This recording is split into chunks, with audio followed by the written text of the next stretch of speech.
আজই ডাউনলোড করুন আর এনজয় করুন আপনার পছন্দের শো। আজ আপনি যদি এখানে থাকতেন তাহলে সত্যিই বুঝতে পারতেন যে আমরা দুজন একটা নতুন প্রাণ জন্ম দিয়েছি। তোমার কি খেতে ইচ্ছা করছে বলো, ম্যাডাম খাওয়াবে আজকে।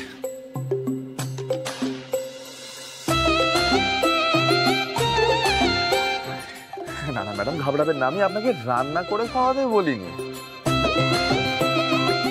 আদিত্য আপনার রান্না মুখে দিতে পারবে না, মানে আজকের মতো একটা বিশেষ দিনে প্লিজ ওকে এই টর্চারটা করবেন না। রান্না আমি করব, আমি রান্না করব, আপনি খাওয়াবেন। আচ্ছা, আপনি নিজেকে খুব বড় রাঁধুনি মনে করেন তাই না? ব্যাস ব্যাস ব্যাস ব্যাস, শুরু হয়ে গেল যুদ্ধ শুরু হয়ে গেল। ভাই অরণ্য, কেন বেকার বেকার তুমি বকুনি ঝকুনি খেতে যাও বলো তো? সাহস বেড়ে গেছে আমার, ভাইফোঁটা পেয়েছি না, ফোঁটা পেয়ে একেবারে সাহস, শক্তি, সহ্য ক্ষমতা সবকিছু বেড়ে গিয়েছে একেবারে। এখন এসব ধমক ধামক বকুনি কোনো ম্যাটারই করছে না অনেস্টলি। আরে ভাই আদিত্য, দেরি করো না, বসে পড়ো ভাইফোঁটা নিতে। দেখো না, একবার তুমি ফুলকি ম্যাডামের থেকে ফোঁটা নেবে, তারপরে তোমার মধ্যে একটা অদ্ভুত জীবনী শক্তি, একটা অদ্ভুত সহ্য ক্ষমতা আসবে। আই মিন ধানুর যাবতীয় ধমক ধামকও হ্যান্ডেল করে দেবে তুমি তারপর।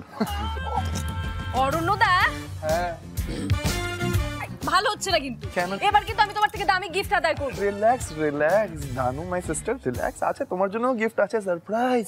ধানু শোন। অরণ্য আমাকে একটা দারুণ গিফট দিয়েছে, দেবে তোকে, দেবে। আচ্ছা বলছি যে আমি কি চন্দন আরো বাড়বো নাকি তোমার ফোটার পর চন্দন বেঁচেছে?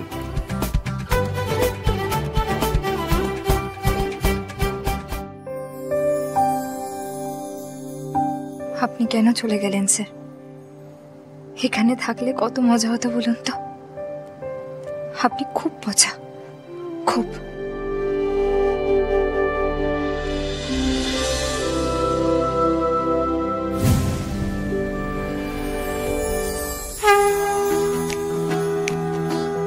ভাইয়ের কপালে দিলাম ফোঁটা, জমের দুয়ারে পড়লো কাঁটা, যমুনা আদায় জমকে ফোঁটা, আমি দিই আমার ভাইকে ফোঁটা। কপালে দিলাম ফোঁটা, জমের দুয়ারে পড়লো কাঁটা, যমুনা আদায় জমকে ফোঁটা, আমি দিই আমার ভাইকে ফোঁটা। ভাইয়ের কপালে দিলাম ফোঁটা, জমের দুয়ারে পড়লো কাঁটা, যমুনা আদায় জমকে ফোঁটা, আমি দিই আমার ভাইকে ফোঁটা।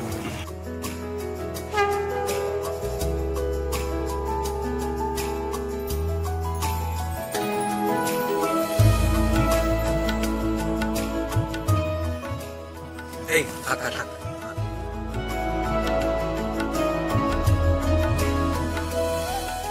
তোমরা এবার শুরু করো। হ্যাঁ। এই কি হলো ফুলকি? এই সব ঠিক আছে তো?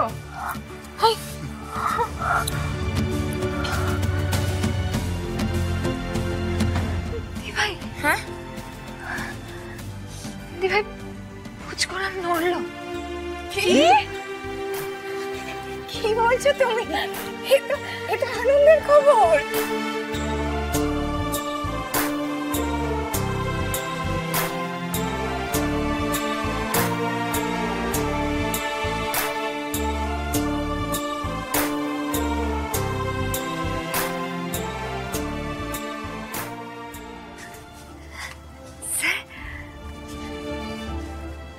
পুচকে নামটা বড় হয়ে গেল, নড়াচড়া শুরু করেছে। আপনি কিছুই বুঝতে পারলেন না স্যার। আজ আপনি যদি এখানে থাকতেন তাহলে সত্যিই বুঝতে পারতেন যে আমরা দুজন একটা নতুন প্রাণ জন্ম দিয়েছি। আমি শুধু ভাবছি যে পুচকে নামটা বাবাকে কোনোদিনও পাবে না, কোনোদিনও না। তাও এমন একজন বাবা যে বাবা হওয়ার জন্য পাগল ছিল।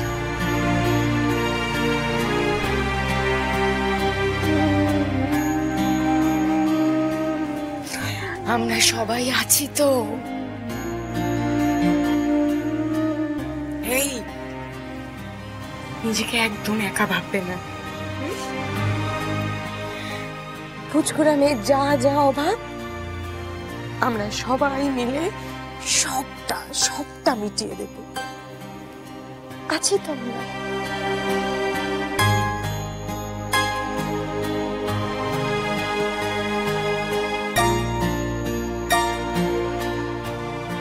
আপনার পাশ থেকে আমি নড়বো না ম্যাডাম, পুচকেটাকে আমি দেখবো।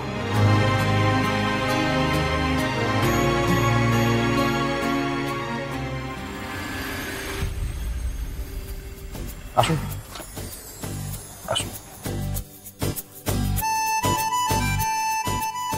বসুন।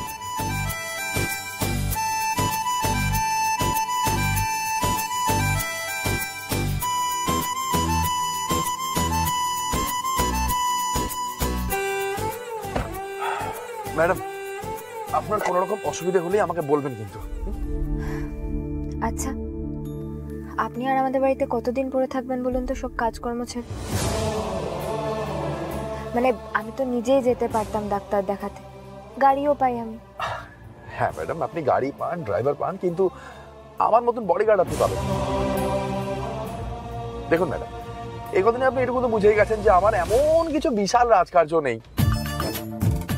ছোট থেকেই অসুস্থ ছিলাম, তাই মা এসাজ কোনোদিনই কোনো কাজকর্ম করতে দেয়নি খুব একটা।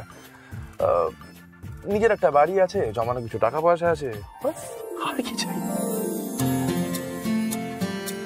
হ্যাঁ, বাই দ্য ওয়ে, আমার একটা মিউজিক ব্যান্ড আছে, মানে আমি সেই ব্যান্ডে গিটার বাজাই। রাইট নাও সেই ব্যান্ডে বিদেশে আছে, so I am totally free at present.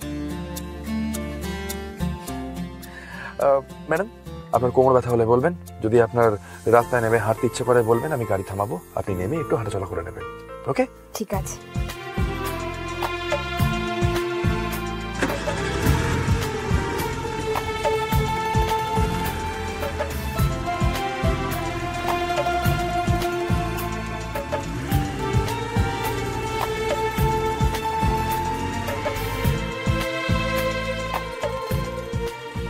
বলছি, এখানে একটু দাঁড়ালে খুব ভালো হয়।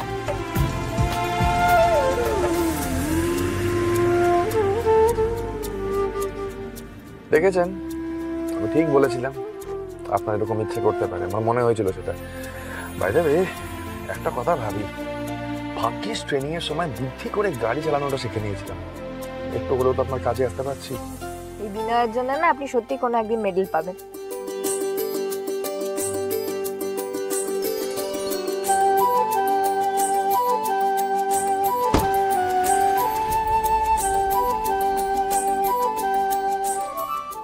নামুন, এই জায়গাটা একটু ফাঁকা ফাঁকা আছে, বিশেষ লোকজনও নেই। আস্তে আস্তে। আপনাদের নেতা মন্ত্রীদের তো অনেক রকম বিপদ, তাই না?